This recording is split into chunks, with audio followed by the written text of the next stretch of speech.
Hello दोस्तों, अब हम लोग पढ़ेंगे साइकोडायनेमिक थ्योरी।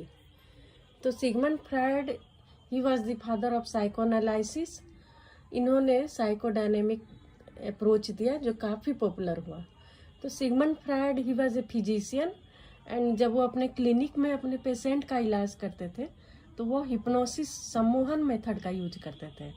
और वो अपने पेशेंट को बोलते थे कि तुम्हारे मन में जो भी आए, जो भी आइडियाज़, फीलिंग्स, जो तुम्हें लगता है, जो विचार, सब खुलकर हमें बताओ। तो वो पेशेंट से बातचीत करते थे और इस तरह से वो मतलब शारीरिक के अलावा मनोवैज्ञानिक इलाज भी उसका करते थे जिससे कि पेशेंट जल्दी ठीक होने लगे।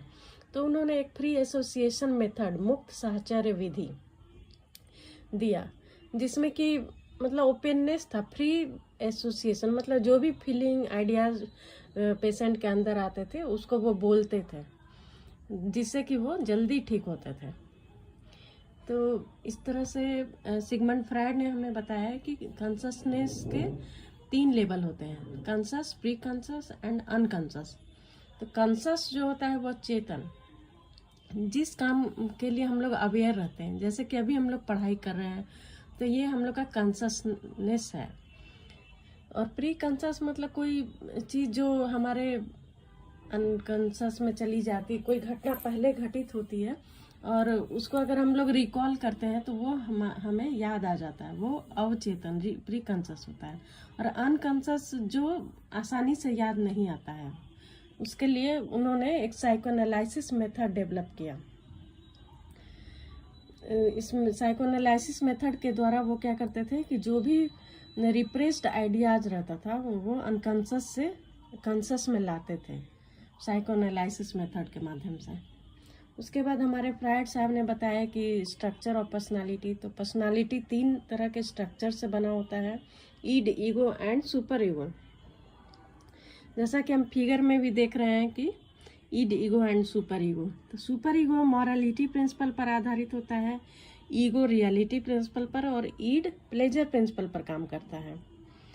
तो ईड जो है वह 2 तरह के इंस्टिंक्ट से प्रभावित होता है, life instinct and death instinct, जिसमें कि फ्रायड ने लाइफ इंस्टिंक्ट पर ज़्यादा जोर दिया।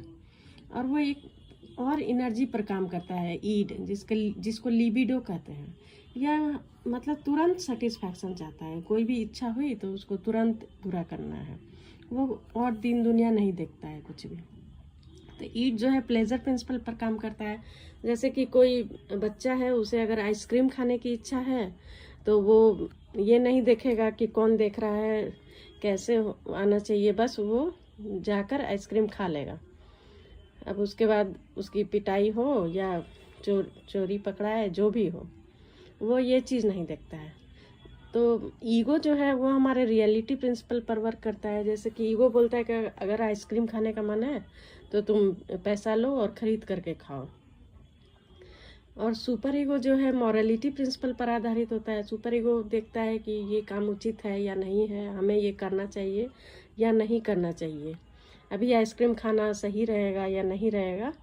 तो इस तरह से मतलब सुपर ईगो जो है मॉरलिटी प्रिंसिपल पर काम करता है।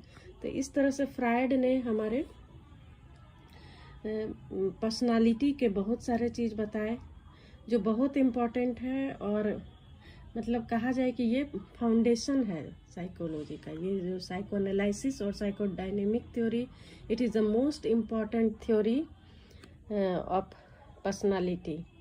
और इसके लिए सिगमंड फ्रायड का साइकोलॉजी हमेशा ऋणी रहेगा, क्योंकि he was the father of psychoanalysis. हमारे साइकोलॉजी के फादर तो विलियम वुंट थे और साइकोएनालिसिस के फादर सिगमंड फ्रायड थे।